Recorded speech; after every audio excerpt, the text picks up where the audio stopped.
Welcome to the Makeup Historian podcast, interviews that preserve the beauty and blemishes of history. Or in other words, no topic is off limits. I'm your host, Sarah Long, a makeup artist turned historian. For those listening and getting to know you for the first time, can you tell us a little bit about yourself, your personal and professional background? Yeah, well, thank you so much for inviting me on. And it's been awesome to watch your progress, obviously, since back then and knowing who you were then and who you are now. And, much is the same for me. The me that you knew was a total, stressed out nutball, right? I don't think so. If you felt that way, I didn't pick up on that. Well, I was edging very, very closely to just complete and total burnout. But anyways, about me, I am a life health and wellness coach, and I am also the chief of operations for a multi-disciplinary chiropractic wellness facility here in Costa Mesa, California. And I am also one of those really obsessive dog moms. So that's pretty much me in a nutshell. Oh, I love that. I love that. You love a good dog mom. I'm such a sucker for the fur babies. Absolutely. Mm-hmm. Well, I forgot to mention too, another reason that is I wanted you on the show was because of you were really one of the first people to ever introduce me to chiropractic care. So I'm fascinated to talk to you more about that. But then it's also really cool to see how you've evolved to this life coach business. So I'm fascinated because I know a lot of people who listen to the show are women from around 21 to 37 years old. And they're very focused on that, on their health journey and kind of taking a no BS approach to it. So before we jump into kind of the chiropractic stuff, what really inspired you to start this life coaching business? Oh man, the funny part about that question is I wasn't really inspired to be one per se. Coaching kind of just fell into my lap. And honestly, I had no idea that this kind of coaching was even going on. Back in, it was either 2020 or 2021, I had gotten a message from a friend, and she was also a patient of ours. So she knew that I handled the insurance for the entire facility. And she was curious if I had any information on the projected reimbursement guidelines, insurance guidelines for health coaching.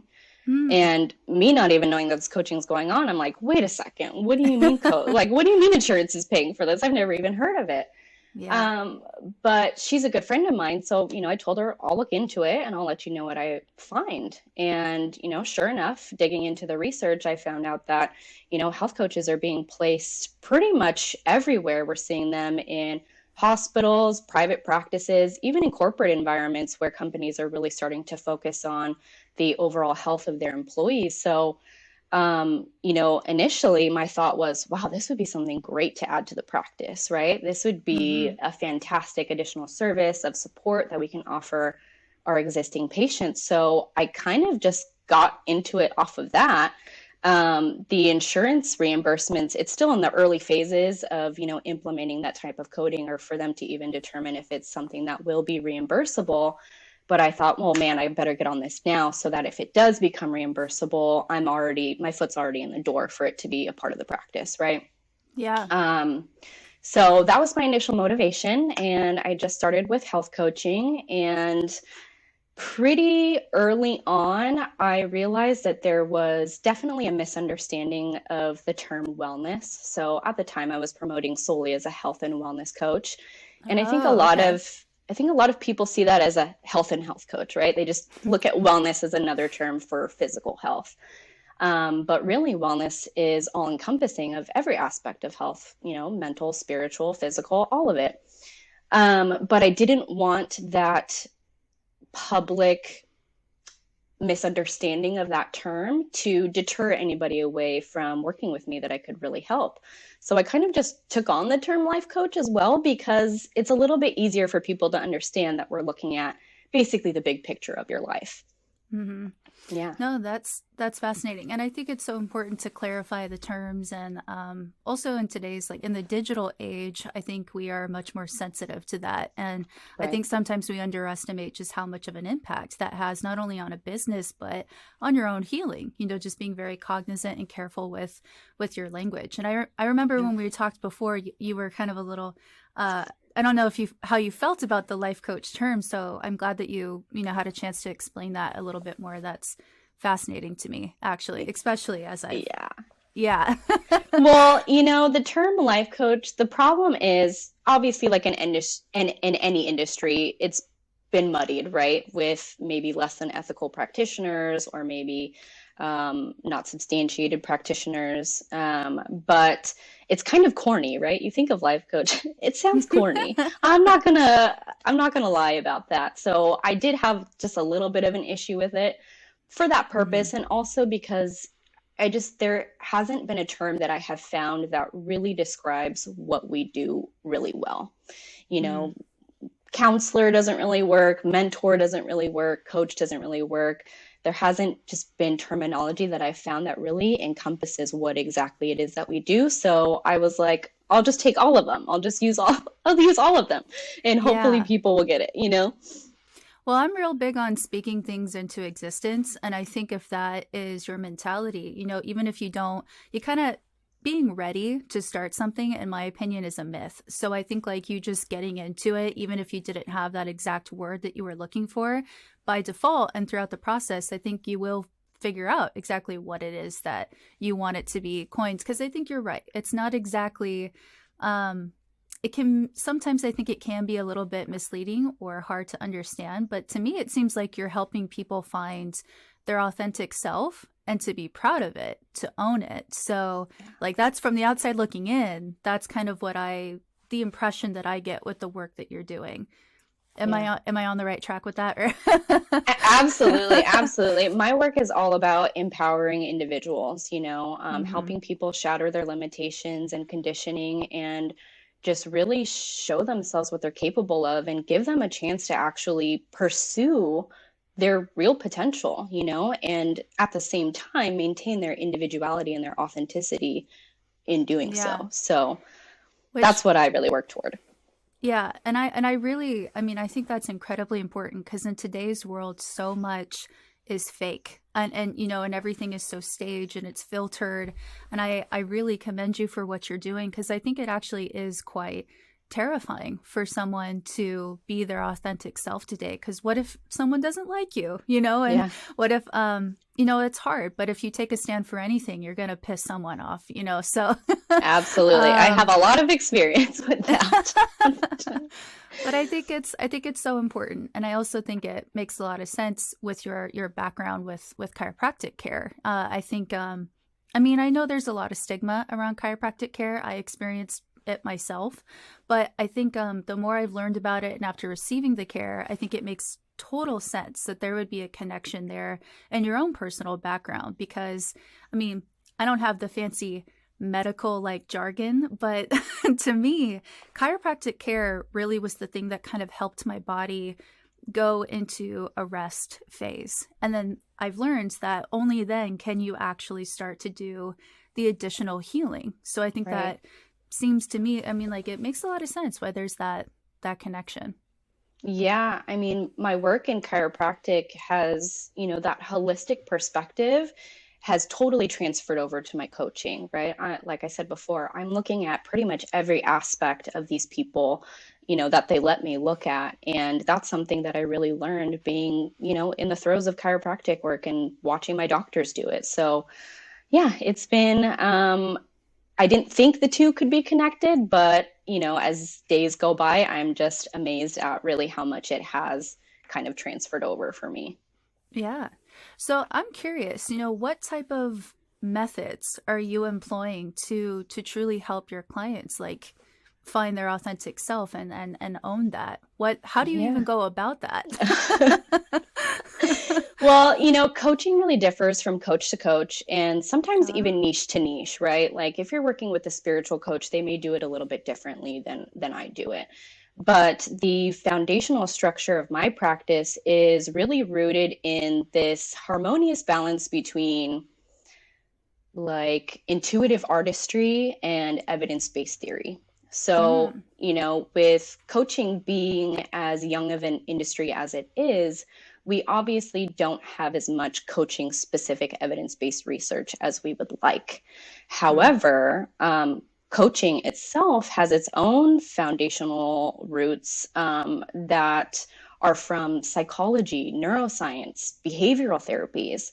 So we use those tools and kind of combine them all together to, create the relationship that we have between coach and client. So I use things like the trans theoretical model of change. And then I would say two methods that I use pretty much in every session are actually communication styles, those being appreciative inquiry and motivational interviewing.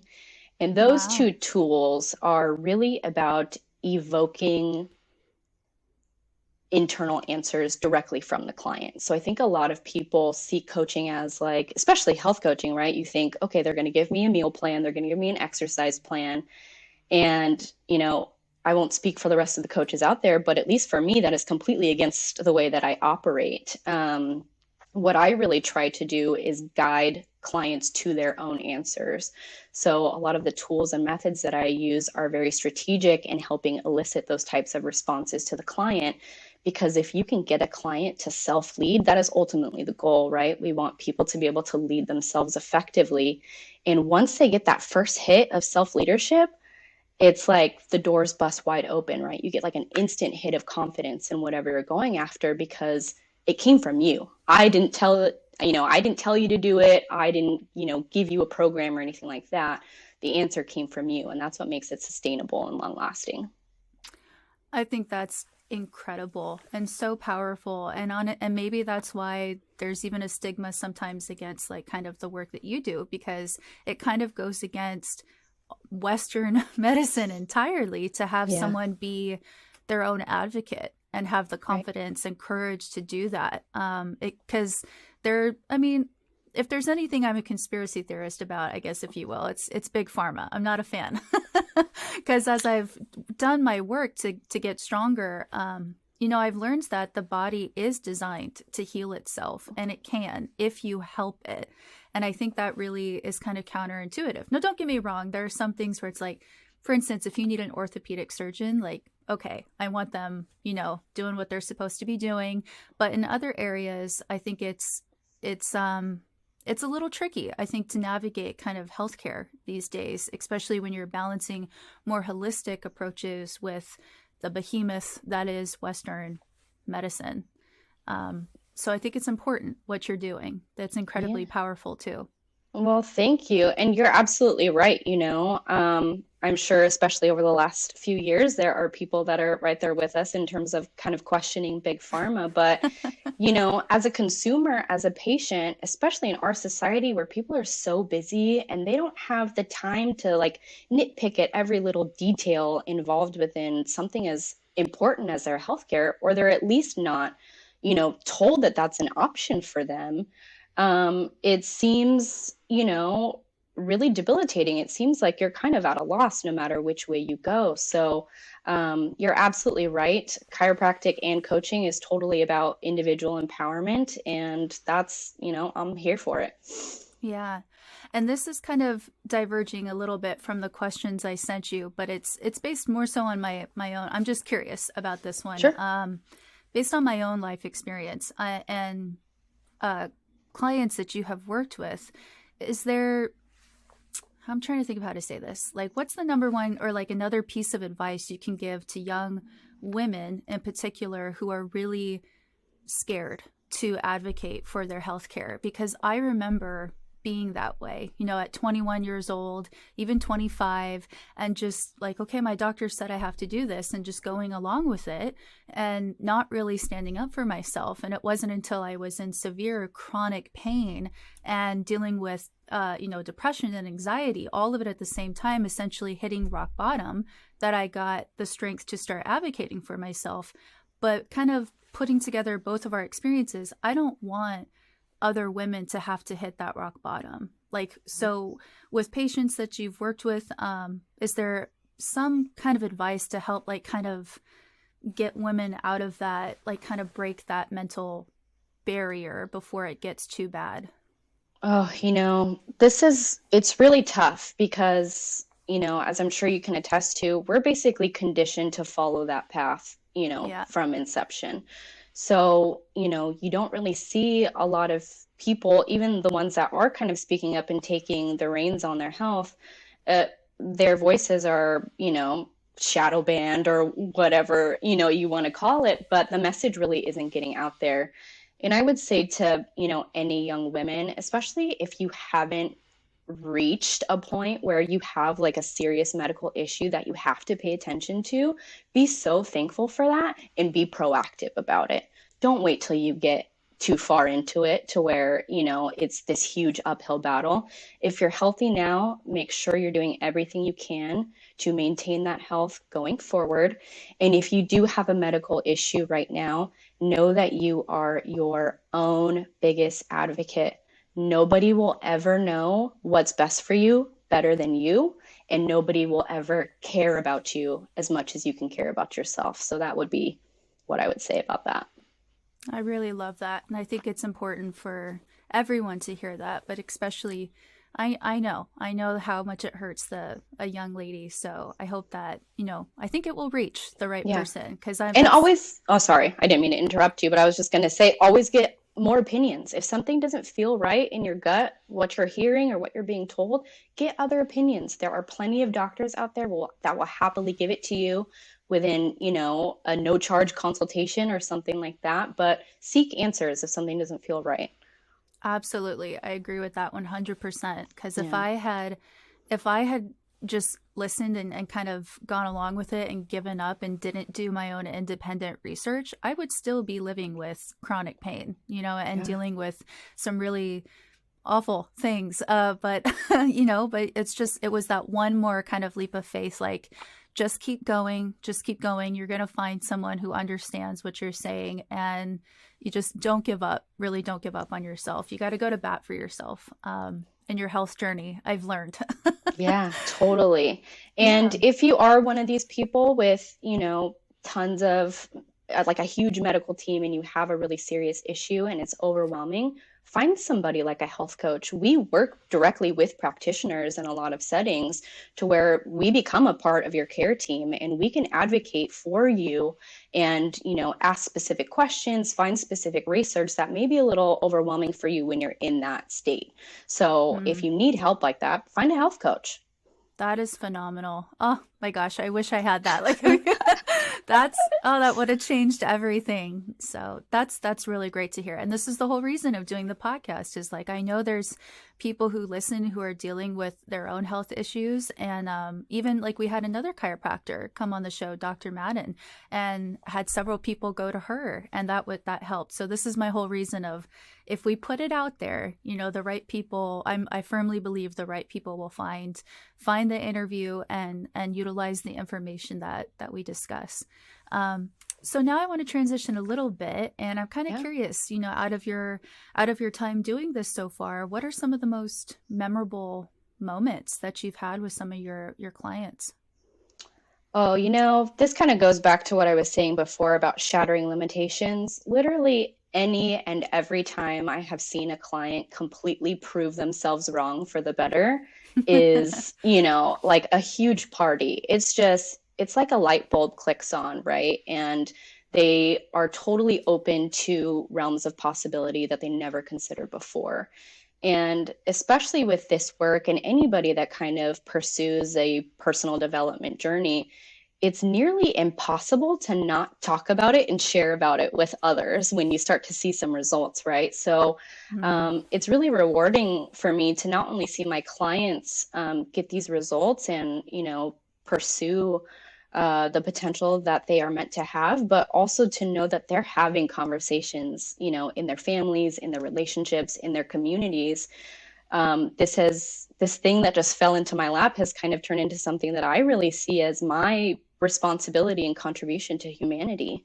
I think this is how we go about creating better communities and neighborhoods and, a world. So it's Yeah. been quite the journey so far, but very exciting and very, very rewarding work. That's amazing. And Yeah. I mean, as a history professor, I can't help but like kind of put it into historical context. I think it makes a lot of sense, kind of like why people are reaching out for this type of care, and just like how you were saying how important it is to have community. Because I think we really witnessed, like as a result of the pandemic, that people are not designed to be alone. They're not. We're No. communal creatures, and we need each other to work through things, but we also have to be brave enough to face like the most pressing issues in our society together, and not just, kind of take the easy way out, which I think that's, kind of a hard part of healing. Like, and I've gone to different therapists before, and they always say like, you got to process your feelings. And the more sassy side of me wants to say like, if I knew how to do that, I wouldn't be here. But I've learned that really doing that really just simply means to feel things and face things like directly, and that can be really difficult. Real healing is difficult, but the result of it is so much better because you get agency back Yeah. over your life. Yeah, Yeah, I couldn't. absolutely. And, on that isolation piece that you were talking about, really isolation is one of the worst things we can do for our health, right? Because we are communal creatures. And when you kind of look at that from an individual perspective, barring what happened with the pandemic, we kind of grow up with that we're all alone mentality. I think, especially as women, we're kind of conditioned to see that seeking support or seeking help makes you weak in some Mm, way, right? And I'm sure this definitely applies to men too. So I don't want to, keep it to one gender, but yeah, we need support, and support is readily available, but there's so many people out there that just feel like they have to go at it alone, whether it's, their health or their dreams or whatever it may be. So, offering the support and knowing that it is being used in a way that is going towards a bigger picture, like, kind of attacking some of our issues in society is, it's really cool to be able to do something that is, puts my hand in a little bit of everything, right? yeah. And it sounds like you really have found your calling, something that is fulfilling. Like there's, no matter what you do for work, you're going to be tired, but there's a difference like when your work is fulfilling and you genuinely feel like this is your purpose, like it makes the world of a difference. And it sounds like you have found that, your calling, it wasn't exactly like you said, the thing that you anticipated, but a calling like that finds you. It may not be that thing that you wanted, but it's the thing you're called to do, and that's powerful to take that on. Definitely. Totally. And, that's why I added the intuitive artistry piece to the coaching because, just like a doctor, right? The doctor can know all of the stuff, but if he's terrible at bedside manner, the care is going to suck. You know what I mean? So Yeah. I was very surprised to, get into my first session and it just like flowed beautifully. And I remember just sitting at my desk after that and being like, what just happened? Like, I feel like I almost black out because it just flows so naturally. And it's something that I never thought I was capable of. So, it's really cool to also infuse my story of shattering my own limitations and letting that be, inspiration for the people that I work with as well. Yeah.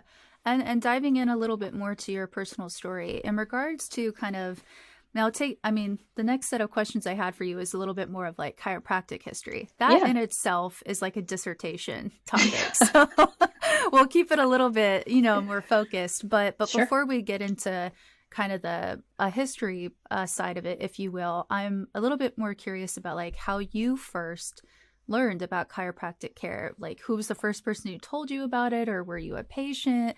How did that happen? Like, how did you first stumble upon this phenomenon of chiropractic care? Yeah. Well, my mom took me to see a chiropractor in my early teens. I was a really, really sick kid. I basically had chronic sinusitis for like the first 15 years of my life. I, Oh, had wow. horrible asthma. I was just always sick. My immune system was clearly not optimal. My digestion was terrible.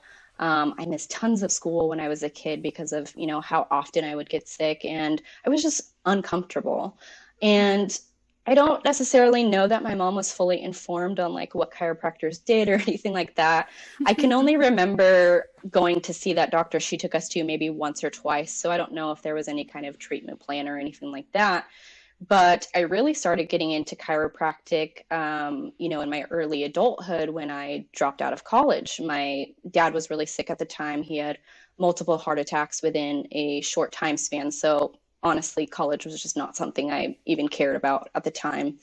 And so I was just kind of scrolling through Craigslist looking for job opportunities and landed in a chiropractic office. And that was, geez, 16 years ago now. Wow. Yeah. Wow. That's amazing. Sometimes things happen for a reason. It's a cliche Yeah. saying, but it's cliche for a reason. Yeah, totally. Yeah. So what was the thing that really kind of made you believe in chiropractic care? My own personal experience, once I started getting regular, consistent chiropractic care, pretty much every issue I had went away naturally. Allergies were gone, asthma was gone, digestion normalized, literally everything just came into picture. So I thought, I know that's anecdotal evidence, but at the very least, that's what I had at the time. And since then, I've had 16 years of patients that I've, watched walk in and out of our office with what most people would call miracles. So, I know that chiropractic is much like the coaching industry, where we wish that there were more evidence-based research available. Um, and I know we won't get too deep into why we don't have more chiropractic research, but I will hint at big pharma and medical journals and how they're funded and how research is funded. But Yeah. yeah, anecdotal evidence I think is really powerful no matter how much people want to discredit it. But like I said, I've got 16 years of watching patients walk in and out of my office with results that they had never received before from traditional Western medicine. Yeah. I mean, personally too, like I think when I first started learning about chiropractic care, I didn't really understand the connection to the nervous system and just Yeah. how important that is. And as I've progressed and receiving treatment, it's kind of like it helps before you receive chiropractic care, if you're dealing with an issue or kind of experiencing the impacts of whatever the health issue is, it's almost like your nervous system is playing a game of telephone. And things aren't always, it's like it'll send a signal, but it may not really operate the way it's supposed to. And I've noticed that with the care I've received, it kind of helps your nervous system work properly. And then the body can kind of start healing the thing that it actually needs to heal first. So, like, I mean, I didn't believe it when I first started going to receive chiropractic care. I was convinced nothing is going to help. I'm going to be dealing with this chronic pain for the rest of my life. And then it actually does help. And it's weird. I don't even really know the right way to explain it. But when you've lived with chronic pain and then you're not dealing with it, you almost are kind of like, is this real? Because you're so used to pain Yeah. that you don't really know how to operate at first. So it's hard because I think sometimes people make assumptions about it because we're so used to living in a world of instant gratification, quick Mm. fixes. And that's not chiropractic care at all. It's doing the hard work so that way you're getting to the root cause of whatever is causing the ailment that you're dealing with. And I think this is kind of transitioning a little bit into the stigma, but why do you think, like in your opinion, where do you think that stigma has come from? I know that's a loaded question, but where simply, if where do you think that comes from?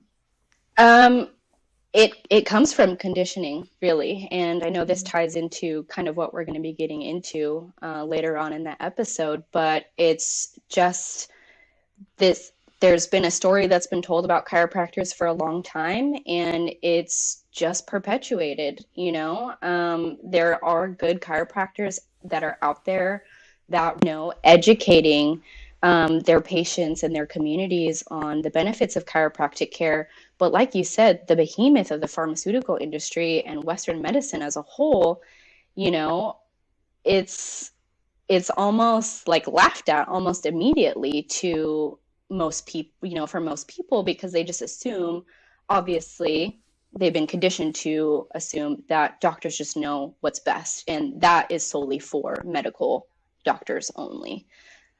Mm.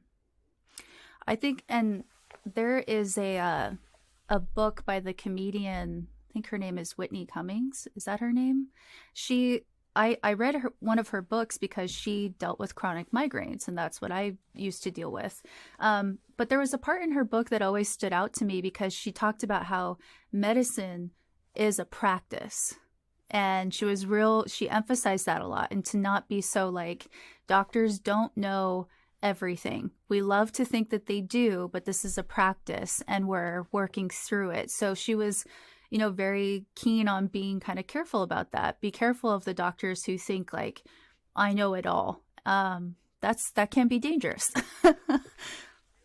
Yeah, there's a lot of ego, unfortunately, in all kinds of industries, but particularly in the medical industry, you know. Anybody that comes in with their own questions or research that they found are, immediately kind of combated against, and, the white coat and the title is kind of thrown at patients to keep them quiet. And, I'm sure chiropractic. Actually, I will admit that there are some chiropractors out there that have probably helped perpetuate this story about chiropractic. Like in any field, there are some practitioners that are good and some that are not. So, that's just the nature of any industry. But yeah, I know we're going to get into kind of like why that came about. So I won't say too much more about that. Well, it is next on my list of questions. I had to write this down because this is from I you sent this to me. It was one of your posts that you had put on Instagram, and I Mm. didn't know about this. I mean, I knew there was a stigma around chiropractic care, and then after I received the care, I was like, "Why? What's going on? It's helping. I don't understand." And then you posted some. I have it in my notes. I want to make sure I get this right. The 1987 conviction of the AMA. Can you explain what was the Yeah. controversy there? What went down? Because I feel like this contributes to a lot of that, the stigma. I don't think it's necessary, but I think this might help us get to where that comes from. Yeah, it's funny because most people don't know about this case. There's even a lot of chiropractors that don't know about this Oh. case, surprisingly. But basically, what happened was in 1974, I believe it was, five chiropractors basically brought suit to the AMA for basically conspiring to contain and eliminate them, was the terminology that was Ooh. used. So it was a lawsuit, quoting the Sherman, a violation of the Sherman Mm. Act. And so basically, what we found was that the AMA had gone on this kind of like widespread temper tantrum about chiropractors and basically tried to just completely eliminate the profession as a whole. Mm. And, I will say that chiropractors aren't the only ones that have been affected by this. Even more recently, we've seen like the FDA coming after homeopathy. So these kind of attacks on what is now called alternative medicine really dates back to the Flexner report in the early 1900s, where it was, and this was a text that was, funded by John D. Rockefeller and, Andrew Carnegie. So I'm Oh. sure you can make some connections there. But basically, it was the new gold standard of patient care. And it pretty much eliminated anything that was not patentable medicine, anything that was not, you know, extremely researched in science. Anything beyond that was considered quackery Mm. or, completely unscientific and unethical options for patients. Well, it doesn't surprise me that a lot of this is, has connections back to the Gilded Age with Carnegie and Rockefeller. Like, I'm not shocked at all because, that really is Yeah. when we see the rise of monopolies, of big business. And I firmly believe, I mean, it's the same thing with education. Education is a business. I hate to say it, but it's true. That's why we have an array of Mm-hmm. issues. And I think medicine is a business. And now I think that explains the connection quite a bit, where there is this kind of an attack on the truth. You know, there is an attempt to erase the truth if it interferes with a business model, and Yeah. that's unfortunate. But it is a blemish of American history that I think people like you and I, we just don't really give a damn if we expose that, because it needs to Yeah. be said, you know. And I'm tired of watching people suffer and not having access to real care, to accurate information, to good research. So I want to say that I'm surprised that this went down, but not really. Yeah, not really, unfortunately. And the timing of that Instagram post that you referenced, I think I posted that in 2020. So it was like at the height of the throes of the Mm, pandemic, right? And what we saw during that time was a lot of chiropractors standing up and speaking up. wow. And you go in the comment section, and everybody is like, "Oh, chiropractors are quacks, they're killers, whatever, people want to say." But, I posted this about this case because the reason why chiropractors were able to kind of have a clear eye on what was going on is because of this case, because Mm, we have seen these methods used in history against us specifically, and now we're seeing it being utilized against the general yeah. public. I think that is something that, you know, my future self and then also future generations of scholars need to be very careful and cognizant about, is that there was severe censorship going on during the pandemic. It doesn't really matter what field it was going on. And you kind of have to be living under a Hmm. rock to think that it wasn't going on. It Yeah. was.